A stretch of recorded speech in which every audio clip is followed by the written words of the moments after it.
Okay, so I've finished all my Sharpie. I have erased the outline for the most part. There's a hint of it, which is okay because it'll help me establish where I want to darken the hand as well.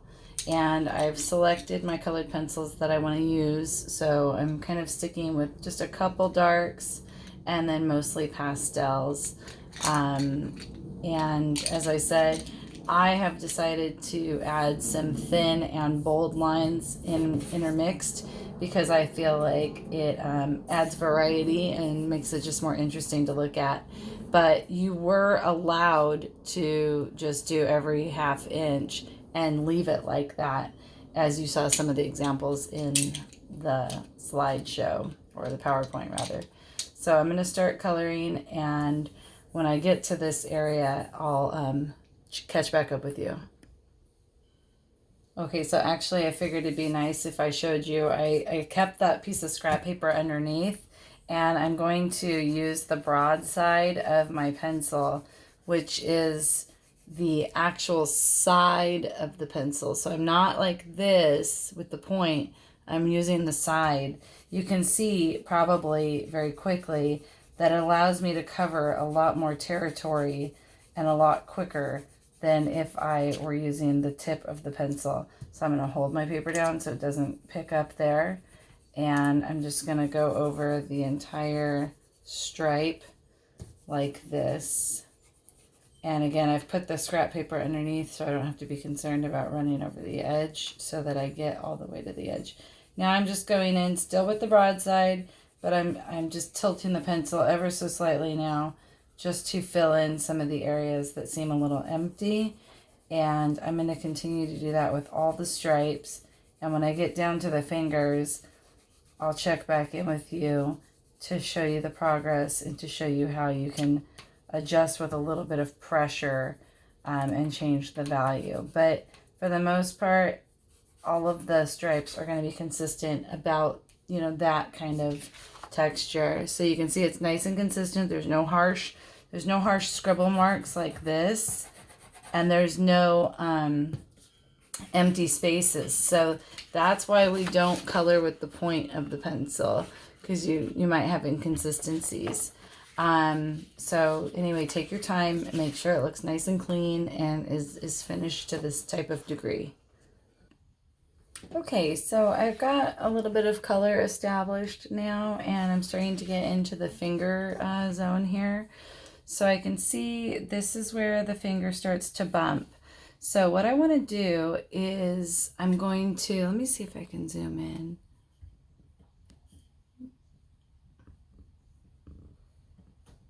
Trying to, well, that's just brightness. Okay, so I'm just going to leave it as is then, and I'll hold it up to you. But before I hit the finger, where it would dip a little bit, I'm just going in now with the tip of my pencil, and I'm just making these small little marks to increase the value. So you can see already that that's starting to increase the value. Now I'm going to go with the curve of the finger, and I'm going to leave the center light, and there's the other part. So I'm going to go with the curve of the finger up the side, and a little bit with the dip. So basically you're showing the movement that it's under. And so now you can really start to see that leaving the center of the finger highlighted, how it's really starting to feel like it's bumped right there. So we're going to do that here as well. We're going to do it to all of them, the whole process. So we're going to grab a little bit of the dip and a little bit of the bump. And again, I'm just using like lines to, you can probably see my movement. I'm just making little dashes to follow the contouring of the finger. So I'm just going up the side a little bit and just slightly down the curve, just to show that like it would be dipping. And the highlight is on the center of the finger. Okay, so you can really start to see those coming together now. So I'm going to do that every time, every stripe, every color to every finger. And again, I'm gonna maintain that idea that I'm going over the bump and then I'm dipping down. So dipping and over the bump. So now we can start to see those really coming forward. Okay, I'll catch up with you in a minute. Okay, just checking back in so that you can see the progress so far. Definitely getting a feeling of depth that it is coming forward. Just another reminder, I'm just finding where the transition is. Where does the dip turn into the bump? So if you can't see your outline anymore at all, which is fine because I had asked you to erase it, just find where the dip meets the bump, okay? So I'm just coming in and I'm shading a second layer. You're applying a little bit more pressure where the dip meets the bump, okay? So you're grabbing, you're basically going, like that's the edge of the finger right there. And so I'm going a little bit of the bump, leaving the center of the finger light, and a little bit of the dip. Okay, a little bit of the bump and a little bit of the dip.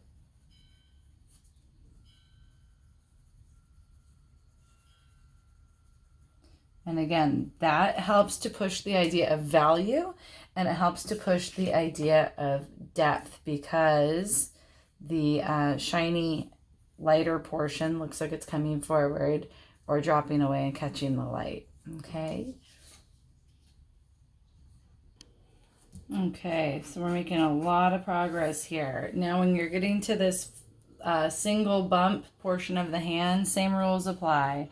So I'm just pulling from the dip a little bit, darkening the value and the pressure just a little bit, applying a little bit more pressure, going up the bump ever so slightly, leaving the center highlighted, catching this little bit of dip and bump here. So we're just gonna go up just a little bit right there, in the dip a little bit, and then flowing right into the bump of the thumb just ever so slightly. Just a subtle value.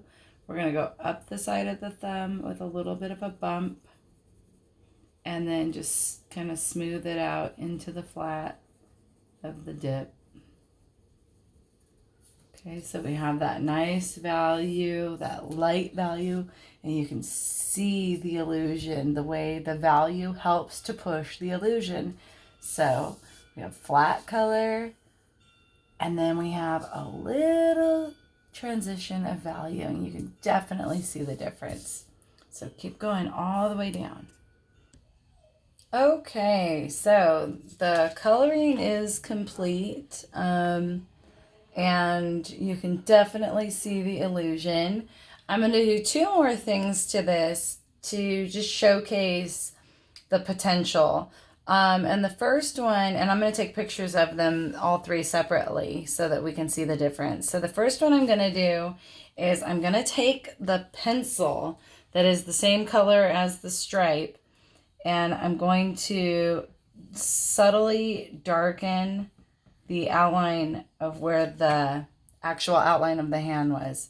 So I'm just going to go with just a little bit of a straight line right in there and just kind of darken right where the cloth, where the surface contouring begins. Okay? And I think that's just going to appeal to that idea of it being underneath the fabric even more so. So I'm just getting the same color and I'm just kind of accentuating where that would happen. And then we'll see if it makes any type of difference. So I'm going to do that all the way up. And then I'll take another picture and we'll see if it had any significant difference or not. Okay, and that's finished. So I'm going to take a photo of it and see if it made a difference. So the last little technique I'm going to use is I'm going to take the slate gray pencil and I'm going to just embrace a little bit of very, very subtle shadow along the outside of the finger and in the fabric. And again, this is super subtle, just barely, and just kind of letting it go into the color. Okay, so I'm just going to do that, and I'll take another photo. And these are just extra steps just to kind of show you how to build and push the value, which will in turn push the depth. Okay, so I'll get back to you on that one.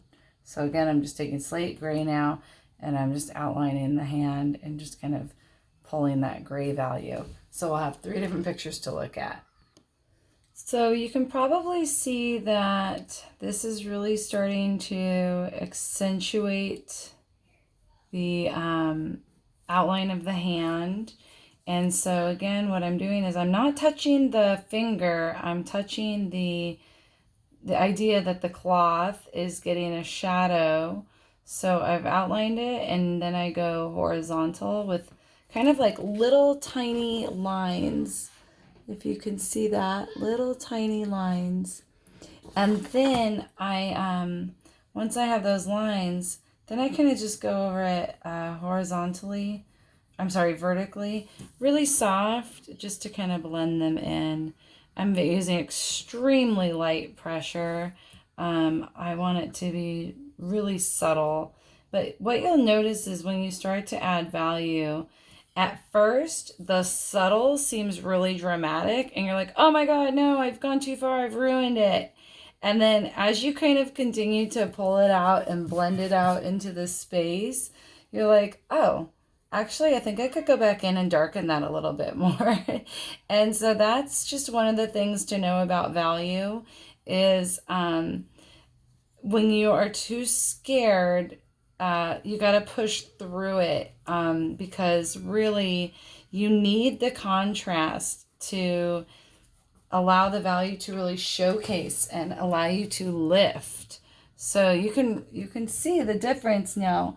Look at the difference. Look at these two sides. It's really lifting and elevating this now.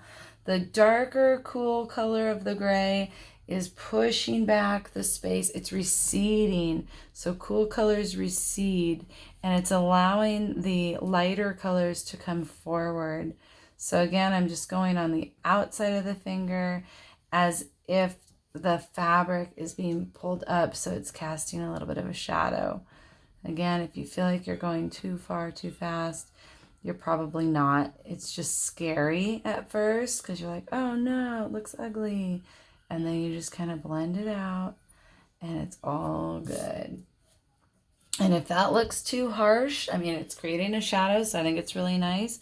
But you can continue just to kind of really gently pull it out into the colored space. And then it's even less aggressive and less noticeable. Look at that. Now it just kind of diffuses right into the color like it was never there. So it's a great shadowing technique. Okay, I'm going to continue.